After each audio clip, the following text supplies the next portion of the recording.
दोस्तों, अगर आप भी हार्डवेयर की दुकान खोलना चाहते हो तो ये गलतियां कभी मत करना जो मैंने की थी। मैं आज आपको ऐसी 5 गलतियां बताऊंगा अपनी, जो मैंने शुरुआत से लेकर अभी तक की हैं और जिनके कारण मुझे कई परेशानियों का सामना करना पड़ रहा है। पहली बात तो ये है दोस्तों, पहली गलती मेरी ये है कि मैंने दुकान जब ली तो मैंने छोटे एरिया वाली दुकान ले ली। इसकी साइज़ काफ़ी कम है, जिस वजह से आप देख सकते हो मेरा सारा सामान अस्त व्यस्त पड़ा। अभी तो खैर कम भरी है दुकान, मैंने आधा सामान गोदाम में शिफ्ट कर दिया है, क्योंकि कल या परसों में इसे साफ़ करके और अच्छे से व्यवस्थित सामान जमाऊंगा, है ना। तो सामान व्यवस्थित जमा रहे, इस तरह की एरिया की दुकान आप लोग किराए से लें, अगर आपके पास दुकान नहीं है तो, है ना। जिसकी हाइट अच्छी हो, इसकी हाइट भी कम है, 9 फीट हाइट है, तो हाइट भी अच्छी होनी चाहिए दुकान की और एरिया भी बड़ा होना चाहिए। और दोस्तों, दूसरी गलती मैंने ये की कि जब मैंने दुकान ली तो मुझे लंबी दुकान लेनी चाहिए थी सीधे में, लेकिन ये लंबी नहीं है, बीच में ये पार्टीशन दिया हुआ है, देख सकते हो आप लोग, है ना। तो ये पार्टीशन होने के कारण मैं 20 फुट के पाइप वगैरह जो आते हैं या लंबी लंबी जो सामान होते हैं, है ना, पर्दा के पाइप हो गए, ये 4 इंची पाइप हो गए, ये सब सामान रखने में मेरे को असुविधा होती है। और जब ग्राहक वहाँ रोड पे खड़े होके दुकान देखता है तो उसे लगता है कि यार छोटी सी दुकान है ना। और उसी के साथ साथ ये सामने की जो हाइट है ये और भी छोटी, ये 8 फुट का शटर है मेरा, है ना। तो इससे क्या होता है कि दुकान की साइज़ और छोटी लगती है बाहर से, तो ये भी एक बहुत बड़ी गलती थी। और तीसरी गलती मैंने ये की दोस्तों, तीसरी नहीं दूसरी गलती मैंने ये की कि मेरे को अच्छा व्यवस्थित फर्नीचर बनवाना चाहिए था, जो कि मैंने नहीं बनवाया, जिसके कारण मेरा सारा सामान जो है इस तरीके से देख सकते हैं आप, डला हुआ है, कार्टूनों में भरा हुआ है। इस तरीके से दुकान को नहीं जमाना चाहिए। हालांकि मैं इन चीज़ों पे ध्यान दूंगा और व्यवस्थित फर्नीचर बनवाऊंगा, है ना। तो इस तरीके से सामान नीचे ना रखा रहे। फर्नीचर में सामान अच्छे से रखा रहता है, बाकायदा हर एक चीज़ की अलमारी होनी चाहिए। जैसे ये नल फिटिंग का सामान रखा हुआ है, तो इनके लिए मैं एक अलग से यहाँ पर रैक बनवाने वाला हूँ। ये इन चीज़ों का आप लोग विशेष ध्यान रखिए। हालांकि मैंने पहले इतना नहीं सोचा था कि इतना सारा सामान मैं रखूँगा। मैंने जल्दीबाजी में दुकान ले ली, जल्दीबाजी में ये छोटे छोटे रैक ले आया, है ना। और इससे क्या होता है कि जगह भी वेस्ट होती है। ये रैक बहुत कमज़ोर है, अब इस पे अगर मैं ज़्यादा वज़न रखूँगा तो ये रैक दब जाएंगे। ऑलरेडी इस पे इतना वज़न रखा हुआ है ना, और दबने के कारण ये गिर भी सकते हैं।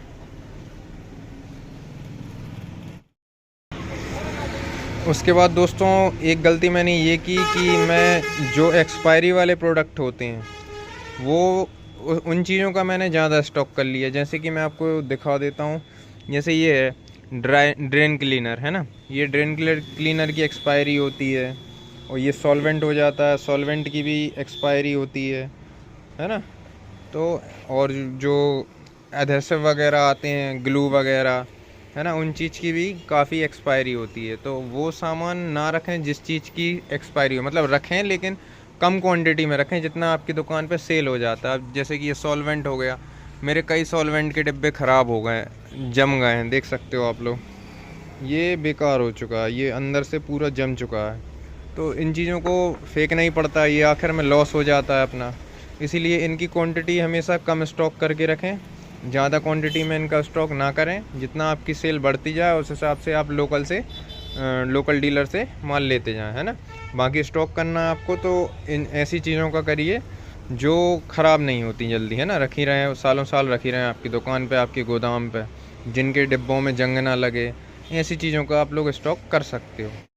दोस्तों, चौथी गलती मैंने ये की कि जब भी आप दुकान खोलें, आपका जब भी मन हो दुकान खोलने का, तो पहले पूरे मार्केट का एक बार एनालिसिस कर लें कि कौन सा सामान बिकता है, कौन सा सामान नहीं बिकता है ना, या कौन सा सामान ज़्यादा बिकता है, कौन सा सामान कम बिकता है, आपके एरिया में कौन सा सामान ज़्यादा लगता है लोगों को, है ना।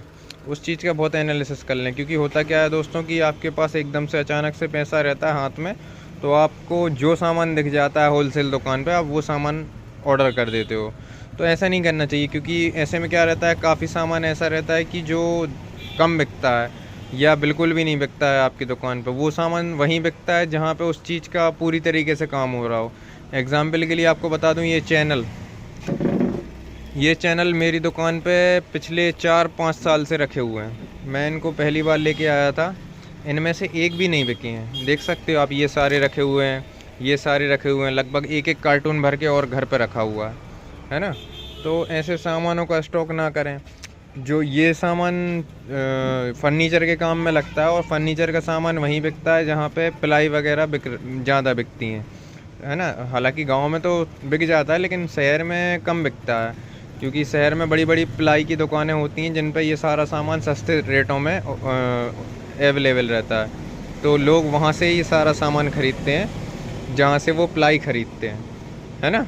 तो इन चीज़ों पर विशेष ध्यान रखें। अब इसके बाद ये ड्रॉज लॉक भी रखे हुए हैं जो फर्नीचर में लगते हैं, इनमें से भी एक भी लॉक मेरा अभी तक नहीं बिका। ये 5-5 साल से मेरा माल, मेरा पैसा जाम है ना। बाकी इसके बाद और मैं आपको दिखाता हूँ, ये होल पास हो गए दोस्तों। ये होल पास चौखटों में लगते हैं, लकड़ी की चौखटों में। ये ग्रामीण क्षेत्र में तो बिक जाते हैं, मेरे भैया की दुकान है ग्रामीण क्षेत्र में, तो उनकी दुकान पे मैंने इनको बिकते हुए देखा है, तो मैं ये ले आया था। लेकिन ये शहरी क्षेत्रों में बहुत कम बिकते हैं, ये चौखटों में लगते हैं। और शहरी क्षेत्र में आजकल मार्बल का काम ज़्यादा है, तो मार्बल की चौखटें लगती हैं, तो उसमें ये नहीं लगते, है ना दोस्तों।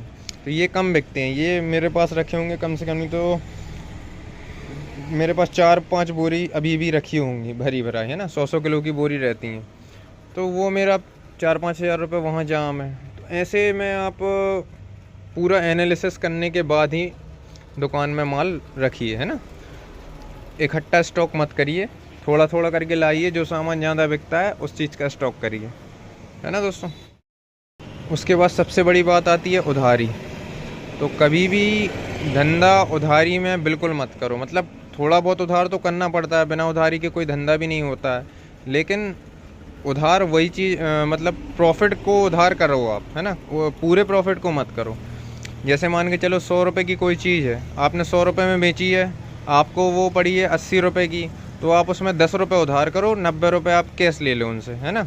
तो उसमें क्या रहेगा कि आपका 10 रुपये प्रॉफिट भी आ गया, और आपकी जो लागत लगी थी उसमें 80 रुपये की, वो 80 रुपये भी आपके पास आ गए। अब आधा प्रॉफिट बस उधार हो गया। तो उसमें दिक्कत नहीं रहती है कि भाई अगर सामने वाला टाइम पे पेमेंट दे देगा तो ठीक है, नहीं देगा तो भी ठीक है, लॉस तो नहीं हुआ। लेकिन मैंने क्या किया, जब मेरी शुरू में दुकान खुली थी तो मेरे को इन चीज़ों का अंदाज़ा नहीं था कि लोग ऐसे मतलब उधारी लटका देते हैं या खा जाते हैं। तो आज भी मेरी बहुत लमसम उधारी पड़ी हुई है मेरे एरिया में। मतलब इतनी उधारी पड़ी हुई है कि जितने में मैं एक नई दुकान खोल सकता हूँ, है ना। तो इन चीज़ों का विशेष ध्यान दें, और उसी में आदमी टूट जाता है, वरना अभी तक तो मैं कसम से दूसरी दुकान चालू भी कर देता, है ना। तो इन चीज़ों का विशेष ध्यान रखें।